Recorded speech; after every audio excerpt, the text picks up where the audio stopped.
C'est le dernier recours d'un homme désespéré. Depuis 9 jours, à Farmoutier, en Seine-et-Marne, un retraité observe une grève de la faim. Il dort sous une tente, une toile plantée devant ce qui aurait pu être sa maison. Le chantier s'est arrêté il y a 6 ans, en raison d'une procédure judiciaire avec le constructeur et n'a jamais repris. William Vanqui et Marc Adergal. J'ai 66 ans, on a économisé toute notre vie avec mon épouse. Toute une vie pour ça. Une construction interrompue il y a 6 ans. Jean et Marie avaient signé pour une maison de plein pied capable d'accueillir un parent âgé en fauteuil roulant. Au départ, c'était 60 cm, ça impliquait 2 marches pour monter à la maison. Et là ?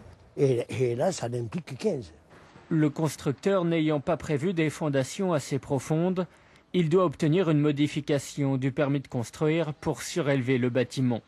Le couple n'est pas d'accord, mais à leur insu, un document est transmis par le constructeur au maire puis à la DDE, un document porteur d'une grossière imitation de la signature de Monsieur Fonce. À l'époque, le maire, qui soutient aujourd'hui les époux, n'y a pas prêté attention. Moi, je ne vais pas aller vérifier sur une signature, sur un permis modificatif, qui a signé la demande. La demande est faite au nom de monsieur et madame Fonce. Attendez, moi, j'ai une demande de permis de construire modificatif. Je la transmets à la DDE, point. C'est une erreur du constructeur qui a mal implanté sa maison et a fait des faux pour masquer ses erreurs. C'est une erreur de la DDE qui a accepté les plans modificatifs sans vérifier les originaux.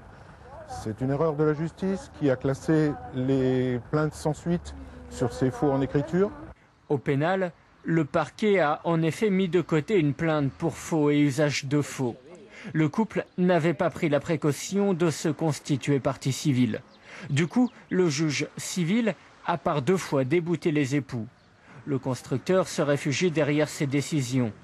En grève de la faim depuis le 9 mai, Jean a placé tous ses espoirs dans une nouvelle plainte déposée auprès du parquet de Meaux.